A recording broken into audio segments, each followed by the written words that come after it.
David se ajustó el nudo de la corbata de seda, su reflejo devolviéndole la mirada desde el cristal ahumado de su despacho en el piso 40.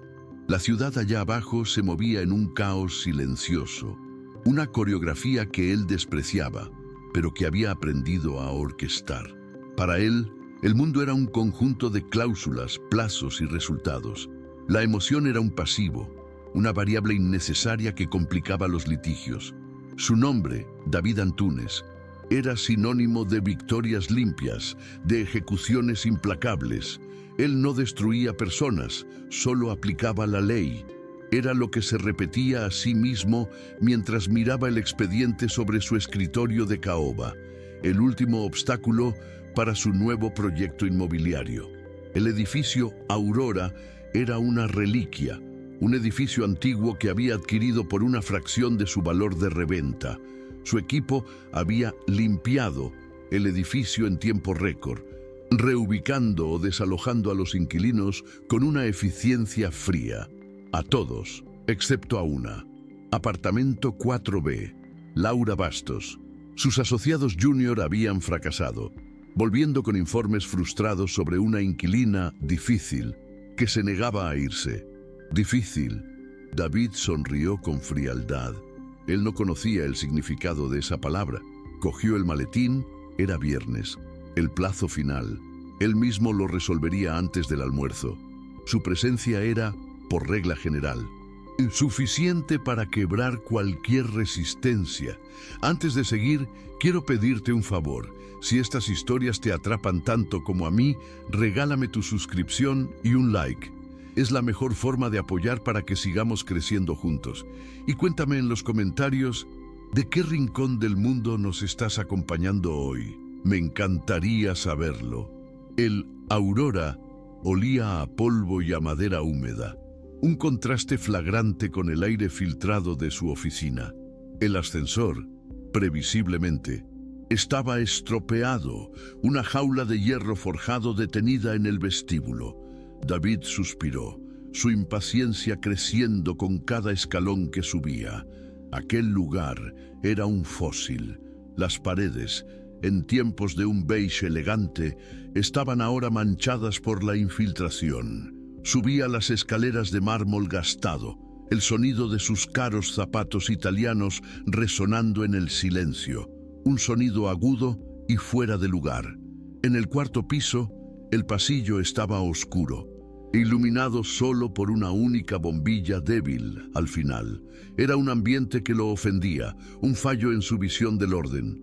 Se sentía sucio solo de estar allí. Se detuvo frente a la puerta 4B, la madera gastada, el número de latón manchado. Llamó. No un golpe educado, sino dos golpes secos, autoritarios. El sonido de la ejecución. Esperó enderezando la solapa de su chaqueta, listo para la confrontación verbal. Oyó un movimiento lento dentro, el deslizar suave de unos pasos, no el ruido apresurado de alguien con miedo. La puerta se abrió, pero no completamente, solo lo suficiente. Y allí estaba ella, Laura. Era más joven de lo que había imaginado, quizás 30 y pocos años. Pero lo que lo detuvo, lo que rompió su cadencia de intimidación, fueron sus ojos. Eran de un azul claro, límpidos, pero no lo enfocaban. Miraban a un punto en algún lugar por encima de su hombro izquierdo. Estaba ciega. Sus estúpidos asociados lo habían preparado para una inquilina difícil, no para esto. Su estrategia de presión visual, su mirada fría, era inútil. El shock momentáneo se solidificó en irritación. ¿Era aquello un truco? ¿Una maniobra legal para ganar tiempo, para apelar a la piedad? Él era abogado, había visto tácticas más sucias. Sus ojos barrieron el interior del apartamento por encima del hombro de ella, buscando pruebas de fraude. Pero lo que vio lo desarmó de otra forma. El apartamento 4B no estaba decrépito, estaba impecablemente limpio, aunque amueblado de forma sencilla. Había un olor suave a té de manzanilla y a cera de abeja, un aroma a hogar que lo hizo retroceder un paso mentalmente. Era un espacio vivido, organizado con una precisión que ahora cobraba un sentido doloroso. Todo tenía su lugar. Ella no lo estaba mirando, pero su cabeza estaba ligeramente inclinada, escuchándolo. «Señora Laura Bastos», empezó él. Su voz, habitualmente un instrumento de intimidación, sonando demasiado alta en el pasillo silencioso. Odió la vacilación que sintió. Ella giró el rostro en la dirección exacta de su voz. Un movimiento rápido y preciso que lo confirmó todo. «Sí», respondió ella. Su voz era sorprendentemente firme, clara, sin el tono tembloroso de una víctima. «Usted debe ser el doctor Antunes. Su secretaria me llamó. No lo invitó a entrar, ni retrocedió. Permaneció en el umbral de la puerta, una barrera serena. David sintió una punzada de rabia. Lo estaba esperando. Su debilidad física era una armadura que él no sabía cómo perforar. Su presencia imponente, que normalmente llenaba una sala, parecía ahora inútil. David se aclaró la garganta, un sonido seco para reafirmar su propia presencia en el pasillo. Su estrategia de intimidación estaba muerta, pero su objetivo permanecía. Él era un instrumento de la ley. La discapacidad de ella era un hecho trágico, tal vez, pero no una excepción legal. «Señora Bastos, el plazo expiró esta mañana. Mis asociados intentaron entregarle todas las notificaciones formales». Extendió el maletín con la orden de desalojo, un gesto automático y ahora completamente absurdo, y se sintió idiota. Mantuvo la mano en el aire un segundo más antes de bajarla rígidamente. Ella no se movió. Su rostro, con aquellos ojos azules y desenfocados, estaba fijo en su dirección, pero él sabía que ella estaba leyendo su ritmo cardíaco, su vacilación, su respiración repentinamente controlada. Se sentía diseccionado por sentidos que él apenas usaba. «Yo sé lo que dicen los papeles, doctor», dijo ella. Finalmente, su voz era baja, con una resonancia que llenaba el espacio. «Dicen que el edificio se vendió y que mi contrato, que mi padre firmó hace 20 años, ya no importa. Dicen que el progreso necesita este espacio». Dio un paso atrás, una invitación silenciosa, y se giró, moviéndose con una gracia fluida hacia la penumbra del apartamento. Su confianza en su propio territorio era absoluta. No tropezaba, no vacilaba. «Puede entrar, no tengo nada que esconder». David entró vacilante, el olor a manzanilla y a cera de abeja envolviéndolo. El apartamento era un santuario. En un rincón, docenas de libros en braille estaban apilados de forma organizada, al lado de un tocadiscos antiguo. Ella no estaba luchando contra el desalojo. Lo estaba obligando a él a ser la persona que lo ejecutaba. Él se sentó en el borde de una silla de madera simple que ella le indicó con un gesto vago de la mano, sintiéndose absurdamente grande y torpe. Su maletín de cuero, que normalmente posaba en mesas de caoba con autoridad, parecía un objeto intrusivo y obsceno sobre el suelo de madera encerada de ella. La observó. Ella se movió hacia una pequeña cocina, sus dedos deslizándose con una ligereza entrenada sobre la encimera, encontrando una tetera, un frasco de té. Cada movimiento era económico y preciso, una coreografía de memoria. Su desventaja física le había dado una ventaja sensorial que lo dejaba completamente expuesto. Él estaba acostumbrado a dominar el espacio visualmente. Allí, su traje caro y su reloj de lujo eran invisibles, irrelevantes. Él era solo una respiración ruidosa y un latido cardíaco acelerado en el mundo de ella. «Comprendo que esto sea un trastorno, señora Bastos», empezó él, su voz saliendo más conciliadora de lo que pretendía. Se detestó por ello. ¿Dónde estaba el tiburón que sus socios tanto elogiaban? Pero los nuevos propietarios ofrecieron una compensación justa, un valor sustancialmente por encima del mercado para su reubicación. Intentaba llevar la conversación de vuelta a su territorio. Números, transacciones, Pero Laura se giró, la tetera empezando a silbar suavemente, el sonido llenando el silencio. «Su dinero no puede comprarme el sonido del ascensor, doctor», dijo ella, con voz baja. «Sé que está estropeado, pero sé, por el sonido del crujir de los cables cuando el viento pasa por el hueco, si la tormenta viene del este o del oeste. Sé, por los pasos en el pasillo, que el señor Vázquez del 3A tiene un nuevo problema en la cadera». Las palabras de ella quedaron flotando en el aire, tan precisas e inesperadas que lo dejaron momentáneamente sin respuesta. Él, el maestro de la retórica, no tenía argumento para aquello. El trastorno que había mencionado era, para ella, la destrucción de un ecosistema sensorial completo, un mapa que ella había tardado años en construir. Su mundo de valor de mercado y compensación justa parecía de repente hueco, un lenguaje bárbaro e inadecuado. Sintió una punzada de vergüenza, una emoción que él normalmente procesaba como rabia. Se recompuso, aferrándose a la lógica fría. «Señora Bastos, este edificio no es seguro. Está infestado de problemas estructurales. Francamente, le estamos haciendo un favor al sacarla de aquí antes de que algo se derrumbe». Laura sonrió, una sonrisa pequeña, triste y desprovista de cualquier humor. Fue una sonrisa que lo golpeó con más fuerza que cualquier grito. «Sé que la viga en el pasillo del segundo piso está cediendo, doctor. El yeso cruje de forma diferente cuando la humedad pasa del 70%. Y sé que su favor tiene la forma de una bola de demolición». Dejó la taza de té humeante en la encimera y se volvió hacia él. Su rostro pálido, repentinamente feroz, su calma dando paso a una dignidad gélida. «Usted no lo entiende. Usted mira y ve decadencia. Yo cierro mis ojos y veo todo. Cada paso que doy aquí está memorizado, cada centímetro. ¿Sabe cuánto tiempo tardé en conseguir ir de mi cama a la cocina sin vacilar? ¿Sabe lo que es el mundo ahí fuera para mí? Es un campo minado de nuevos objetos, nuevos sonidos, nuevas amenazas. Esta no es una casa, es mi independencia».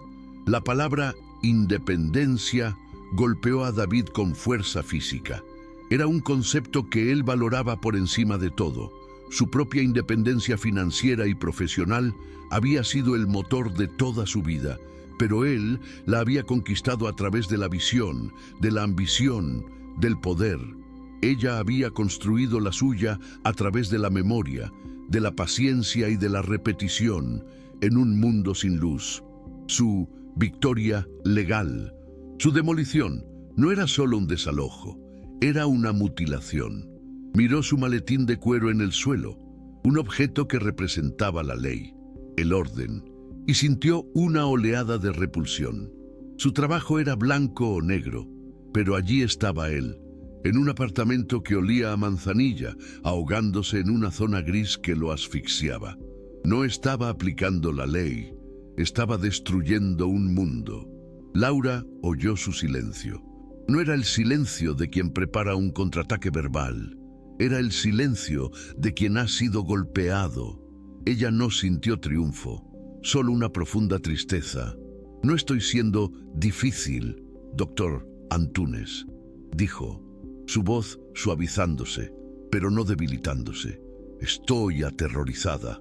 ¿Sabe cuánto tiempo se tarda en mapear una esquina nueva?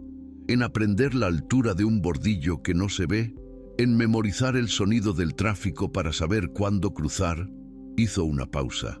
Sus ojos azules y claros, barriendo el espacio como si pudieran verlo. «Usted me está quitando mis paredes, me está quitando mis reflejos.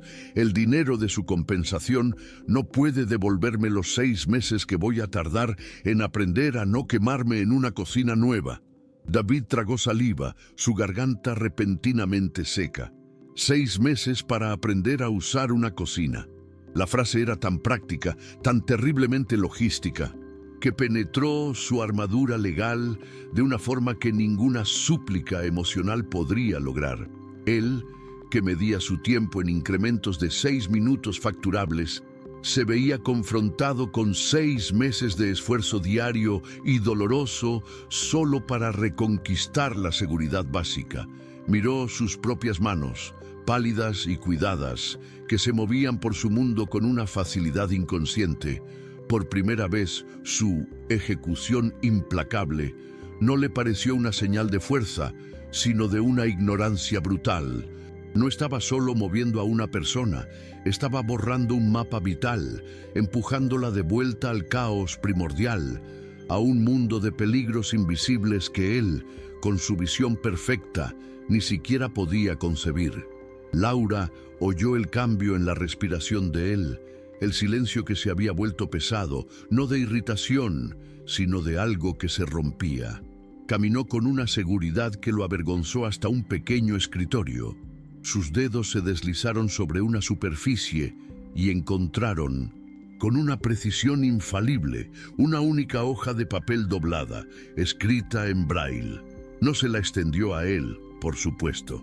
La mantuvo en sus propias manos, como si fuera su única prueba. No voy a luchar contra usted en los tribunales, doctor. No tengo su tipo de fuerza ni su dinero. Sé que perdí el apartamento en el momento en que su empresa lo compró. Hizo una pausa, reuniendo su coraje. Pero usted tiene el poder de decidir cómo me voy. Su compensación no me da lo que necesito. No necesito dinero, necesito tiempo. ¿Tiempo? David repitió la palabra como si la estuviera oyendo por primera vez. Para él, tiempo era dinero. Era un plazo en un contrato. Una fecha límite para la demolición que ya estaba costando intereses a sus inversores. Su agenda estaba calculada al minuto. El tiempo era su enemigo logístico, pero para ella, el tiempo era seguridad. Era la diferencia entre la autonomía y el caos, entre cocinar una comida y acabar en urgencias.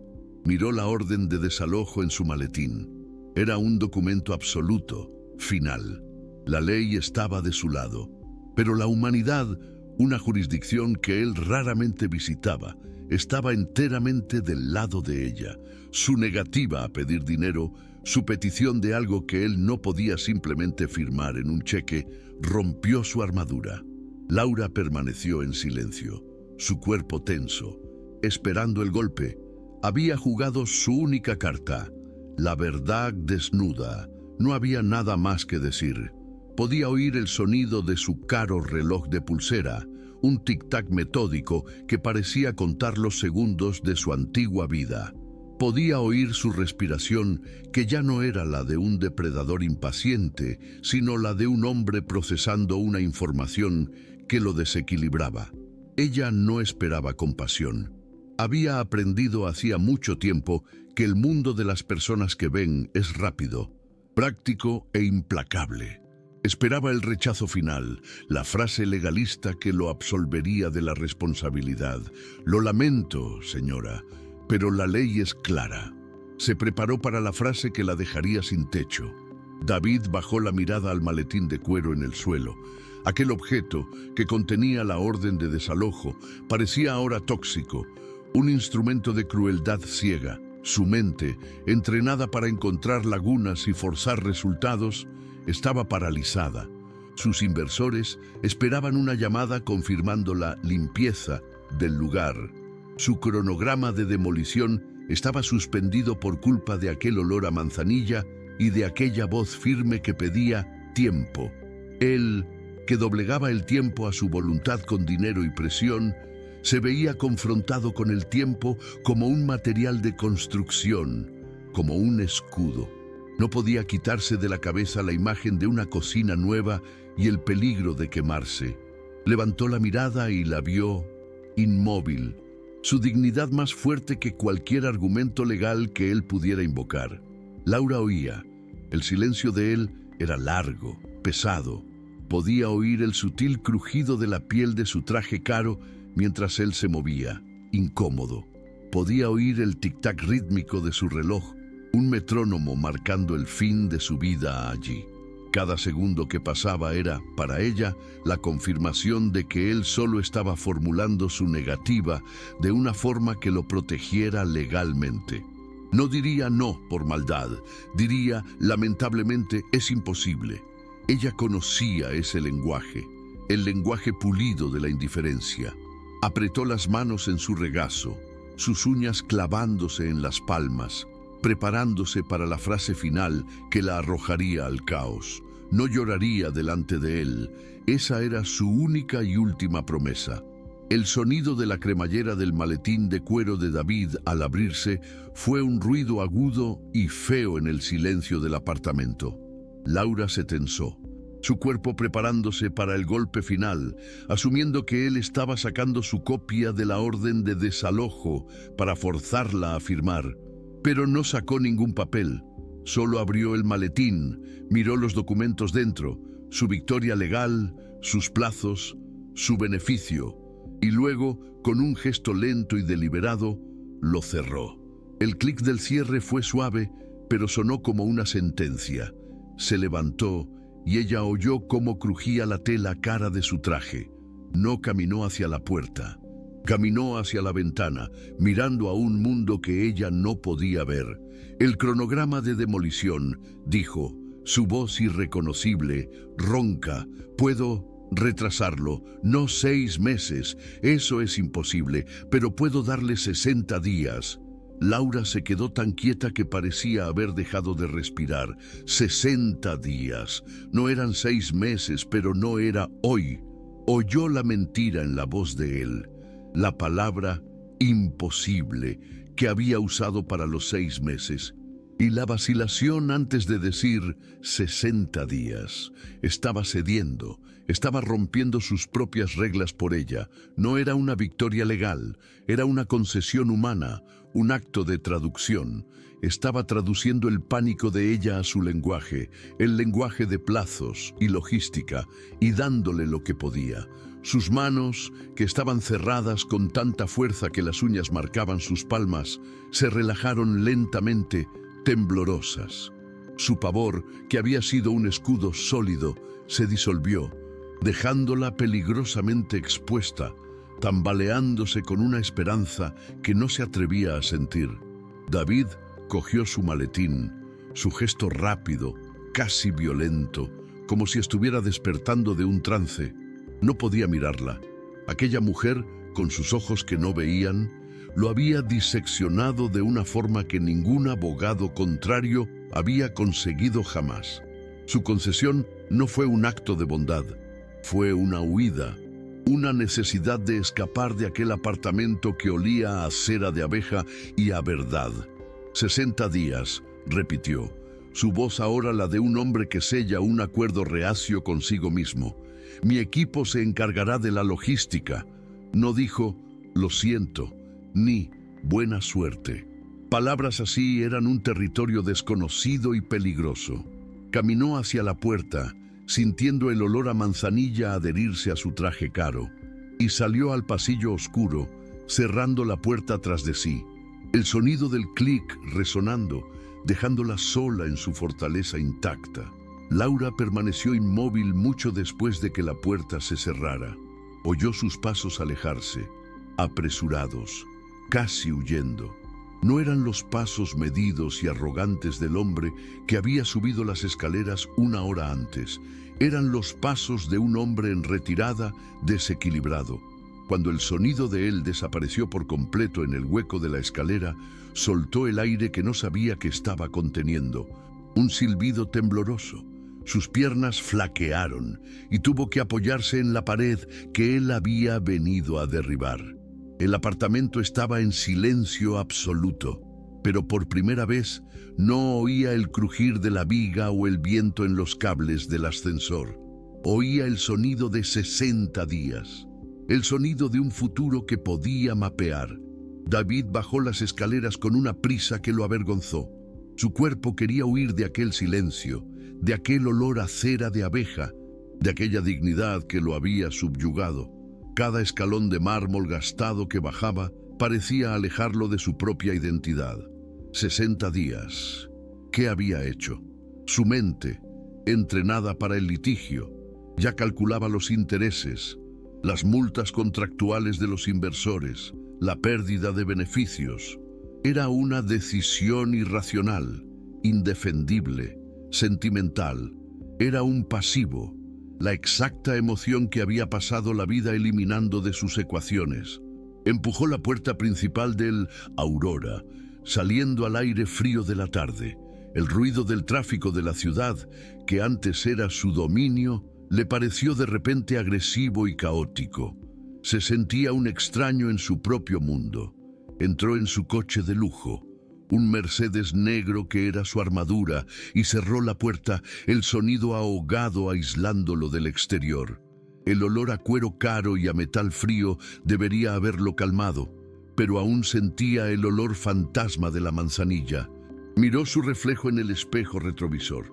El abogado implacable había desaparecido, reemplazado por un hombre cuya mirada era incierta. Cogió su móvil, su herramienta de poder, y llamó a su asociado. La voz del joven abogado sonó ansiosa. «Doctor, ¿Antunes? ¿Resuelto? ¿Se va a ir?» David miró hacia arriba, a la ventana oscura del 4B.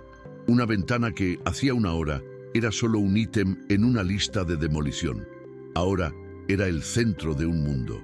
«Hubo un cambio de planes», dijo David, su voz baja pero final. «Paren todo.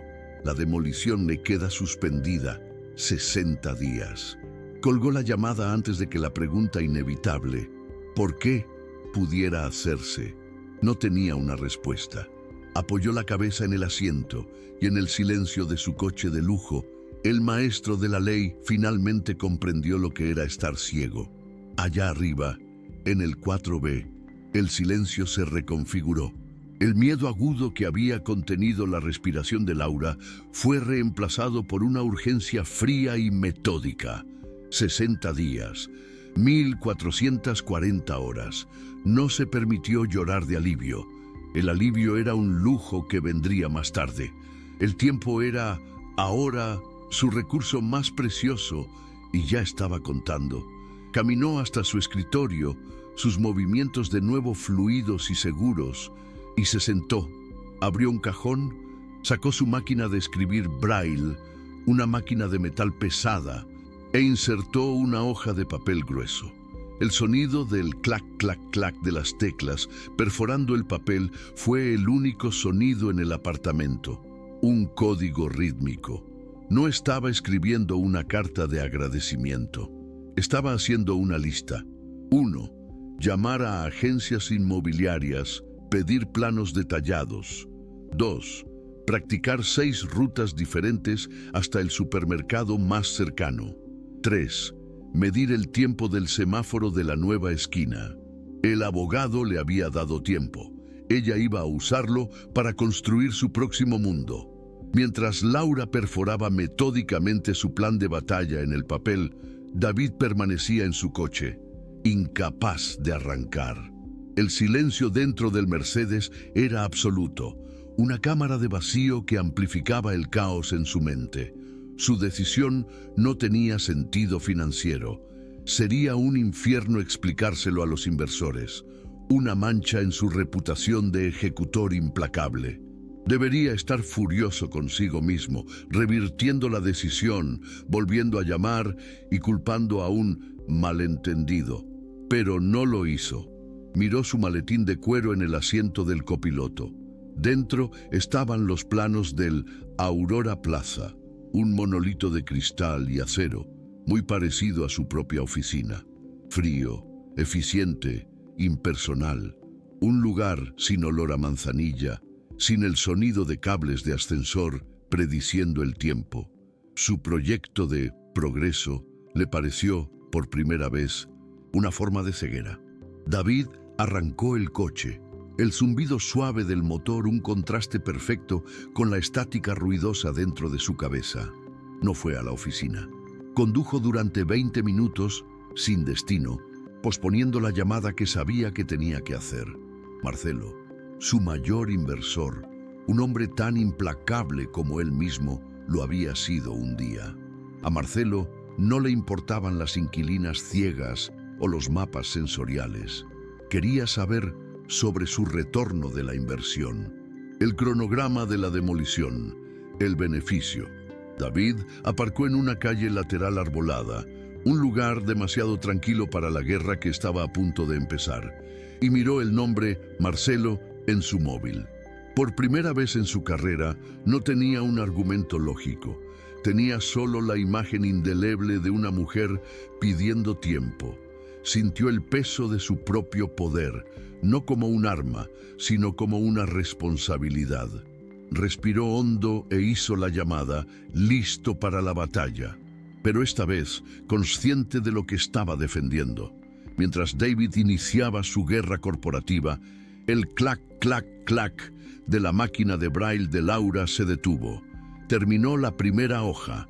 Releyó su lista con la punta de los dedos, no como un conjunto de tareas, sino como un manual de supervivencia. 60 días no eran una pausa, eran un cronómetro. Se levantó y fue al armario de la entrada, cogiendo su bastón blanco y largo que estaba apoyado en la esquina. Cogió su chaqueta. No iba a salir ahora. Era demasiado tarde y su mente estaba demasiado cansada para mapear nuevos territorios. Pero se quedó allí, en medio de su sala, con la chaqueta puesta y el bastón en la mano, y empezó a andar, de la puerta a la cocina, 22 pasos, de la cocina a la ventana, 12 pasos. Estaba reforzando su mapa antiguo, quemando cada centímetro en su memoria, no como una casa, sino como una fortaleza que tendría que desmantelar y llevarse consigo pedazo a pedazo. David regresó a su oficina en el piso 40 cuando la ciudad ya encendía sus luces nocturnas, una alfombra de diamantes fríos. La batalla con Marcelo y los inversores había sido brutal. Una guerra librada por teléfono que le había costado una parte considerable de su propio capital para comprar aquellos 60 días. Había ganado, pero la victoria tenía un sabor a cenizas. Su oficina, que siempre había sido su santuario de orden y poder, le parecía ahora estéril, demasiado silenciosa, desprovista de cualquier sonido que importara. Fue a su pequeña cocina de diseño, con su placa de inducción lisa y táctil, y la miró. 6 meses para aprender a usar una cocina. Las palabras de ella resonaban en la sala limpia. El abogado implacable había ganado su plazo, pero había perdido su armadura. Se dio cuenta de que, por primera vez, el coste de una transacción no se mediría en dinero, sino en algo que apenas comprendía. En el apartamento 4B, mucho después de la medianoche, la máquina de braille estaba finalmente silenciosa. La lista de Laura estaba completa, un mapa detallado para su próxima vida. Estaba exhausta, pero su mente estaba clara, enfocada. Se levantó e hizo un último té de manzanilla, su ritual. Se sentó en la oscuridad, que para ella no era oscuridad, sino hogar. Oyó el crujido familiar de la viga en el pasillo, el silbido del viento en el hueco del ascensor. Eran los sonidos de su independencia. El abogado, el doctor Antúnez, nunca más volvería. Ella lo sabía. Era un fantasma que había pasado por su mundo, alterando su curso con un único acto de vacilación. Llevó la taza caliente a sus labios y el sabor familiar de la manzanilla era el mismo, pero todo había cambiado. Su pavor se había transformado en algo más frío, más afilado. Un plan. Tenía 60 días para despedirse de aquel mundo, paso a paso, y construir uno nuevo. Y lo haría. David pasó la noche en vela, el silencio de su apartamento de lujo interrumpido solo por el zumbido eléctrico de sus caros electrodomésticos, un sonido que nunca antes había notado. Cuando llegó a la oficina el sábado por la mañana, su equipo evitó su mirada. Los rumores de su vacilación y de la furia de los inversores ya se habían extendido. Los ignoró y entró en su despacho, cerrando la puerta. Sobre una mesa lateral estaba la maqueta arquitectónica de la futura Aurora Plaza. Un bloque de cristal y acero perfectamente iluminado, limpio, estéril. Miró el pequeño modelo, su diseño implacable, y por primera vez lo vio como Laura lo vería, una nada, un espacio sin sonido, sin texturas, sin historia, un desierto sensorial. Su triunfo de diseño era, al final, un monumento a su propia y profunda ceguera. Mientras David contemplaba su imperio de cristal, Laura se despertaba con la primera alarma, su mente ya a mil. El pánico había dado paso a una logística de guerra. Su primer acto en aquellos 60 días no fue hacer las maletas, sino encender su ordenador portátil. Con una velocidad impresionante, sus dedos volaron sobre el teclado, guiados por el software de lectura de pantalla que transformaba el mundo visual de Internet en un flujo rápido de audio. Apartamento de un dormitorio. Centro, 42 metros cuadrados, decía la voz robótica. Ella no estaba viendo fotografías, estaba escuchando planos, absorbiendo dimensiones. Cocina a 3 metros de la entrada, orientada al este. Cerraba los ojos, que ya de nada servían, y empezaba a andar mentalmente por aquellos nuevos espacios, mapeando el número de pasos hasta la cocina, memorizando los peligros de casas que nunca vería. David pasó el resto del fin de semana en un limbo. La maqueta del Aurora Plaza, que antes representaba su mayor triunfo, se convirtió en un objeto de desprecio. Por primera vez no veía el beneficio, veía la arrogancia, veía un edificio que era sordo, mudo y ciego, una caja de cristal que no sabía si la tormenta venía del este o del oeste. El domingo por la noche, en un impulso que no comprendía totalmente, abrió su portátil. En lugar de revisar las cláusulas de penalización que tendría que pagar, escribió en la barra de búsqueda: diseño universal, arquitectura sensorial, entornos para discapacitados visuales. Él, el maestro de la ley, estaba leyendo artículos sobre la importancia de la acústica de los pasillos y la textura táctil de los suelos, intentando desesperadamente comprender el lenguaje del mundo que él, con su visión perfecta, nunca había visto realmente. El lunes por la mañana, mientras David estaba perdido en artículos sobre ergonomía sensorial, Laura metió su lista en braille en el bolsillo, cogió su bastón y abrió la puerta del 4B. El pasillo, su zona de confort, le pareció de repente diferente, temporal. Bajó las escaleras con su pericia habitual, cada paso una memoria. Pero cuando llegó a la puerta principal del Aurora y la abrió, el sonido de la calle la golpeó con una nueva violencia.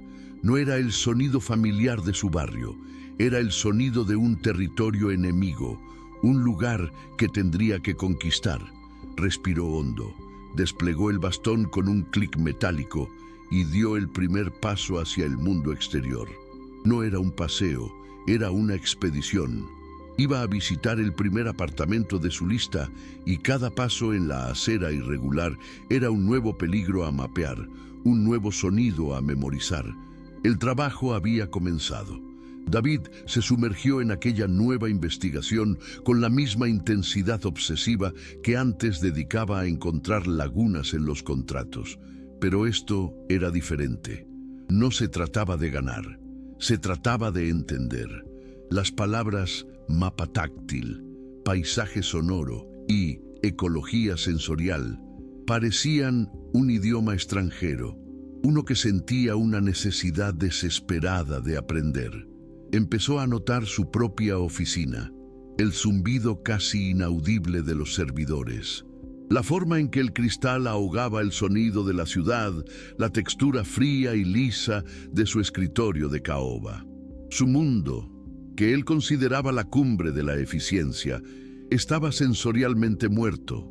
Era un vacío. Él, que tenía una visión perfecta, vivía en un mundo más ciego y más pobre que el de ella. Su investigación ya no era sobre el Aurora Plaza, era sobre sí mismo. Mientras David deconstruía su mundo estéril, Laura estaba librando una guerra física. Cada paso en la acera irregular era una microdecisión, una negociación con el caos. Su bastón barría el suelo, leyendo las grietas, los charcos de la lluvia de la noche anterior, la basura que alguien había dejado. El sonido del tráfico era un rugido deforme, no la sinfonía informativa de su edificio. La gente pasaba a su lado, un flujo impredecible que la obligaba a detenerse constantemente. Llegó a la primera dirección, un edificio nuevo con una puerta de cristal automática que se abrió con un soplo silencioso, casi pillándola por sorpresa. El vestíbulo olía a lejía y a plástico nuevo. Era limpio, silencioso y completamente desorientador. Era un desierto. Su independencia, tan robusta en el 4B, parecía ahora fina como el cristal, lista para hacerse añicos. Laura se quedó parada en el vestíbulo silencioso del edificio nuevo, el olor a lejía ardiéndole en la nariz, borrando cualquier otro rastro de humanidad. El suelo era de un porcelanato tan liso que su bastón se deslizaba sin darle ninguna información. Peor aún, el ascensor era moderno, digital, un soplo silencioso que llegaba sin aviso. No existía el crujir de los cables, el chasquido del motor. Estaba sorda en aquel lugar. El agente inmobiliario, a su lado, hablaba de acabados de lujo, pero su voz parecía venir de muy lejos. Intentó concentrarse, contar los pasos hasta el ascensor, pero su corazón latía con tanta fuerza en el pecho que ahogaba sus otros sentidos. Era como intentar leer un libro en braille con guantes gruesos. Aquel lugar era el futuro que David Antunes le estaba ofreciendo. Una caja limpia, estéril y ciega.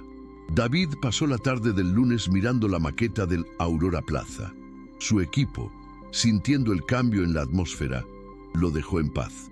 Cada artículo que había leído sobre diseño sensorial era un golpe a su arrogancia. Ahora veía el vestíbulo vasto y de mármol pulido no como grandioso, sino como un infierno acústico, un lugar donde cada paso resonaría sin dirección. Veía los ascensores digitales y silenciosos como una trampa. Su obra maestra de eficiencia era, en realidad, un paisaje de exclusión, construido por un hombre que veía, pero que no percibía nada. Él, que había humillado a Laura por aferrarse a lo viejo, se dio cuenta de que ella vivía en un mundo sensorialmente más rico e informativo que el que él, con todo su dinero y poder, habitaría jamás. Su progreso era, al final, una regresión. Los 60 días fueron, para David, una demolición interna. Canceló el Aurora Plaza. La maqueta de cristal fue a la basura. Su reputación de implacable sufrió un golpe fatal entre los inversores, que lo llamaron débil. Sentimental, no le importó. Aceptó las pérdidas financieras como el coste de su educación. Pasó las semanas siguientes haciendo algo que nunca había hecho: escuchar. Se reunió con urbanistas, con asociaciones de ciegos, con psicólogos ambientales. Aprendió que el progreso que él vendía era, en realidad, una forma de empobrecimiento, que sus edificios de cristal eran cajas de aislamiento. Su arrogancia dio paso a una humildad exhaustiva. No estaba intentando salvar su alma, solo estaba intentando deshacer el nudo de vergüenza que sentía cada vez que recordaba el olor a manzanilla. En el 60º día, Laura estaba cerrando la última caja. El apartamento 4B estaba desnudo, resonando de una forma nueva y triste. Lo había conseguido. Había encontrado un apartamento pequeño, cerca de un parque, y su mapa mental para la nueva cocina ya estaba a medias. Estaba lista, había vencido. Oyó pasos en el pasillo, pero no los reconoció. Eran más lentos, más vacilantes que los del doctor Antunes. Llamaron a la puerta. Suavemente abrió. Era él. David parecía más viejo, su traje impecable reemplazado por ropa más sencilla. No traía un maletín, sostenía un único sobre grueso. Laura, dijo, su voz baja, sin la antigua autoridad. El plazo es hoy, lo sé, pero he cancelado la demolición. El edificio, Aurora, se va a quedar. Va a ser renovado, totalmente. Ella se quedó en silencio, su mente negándose a procesar. Esto, dijo él, extendiéndole el sobre, es el nuevo contrato de arrendamiento vitalicio. Y esto, sacó algo del bolsillo, son las llaves del 4A, al lado. Es más grande. Hemos remodelado la cocina, bajado las encimeras e instalado una cocina con marcadores táctiles. Si quiere, ella extendió la mano temblorosa, no hacia las llaves, sino hacia el sobre. Sintió el papel grueso, las letras en braille grabadas en la parte superior. No era un contrato, era una disculpa, en el único lenguaje que ella podía leer.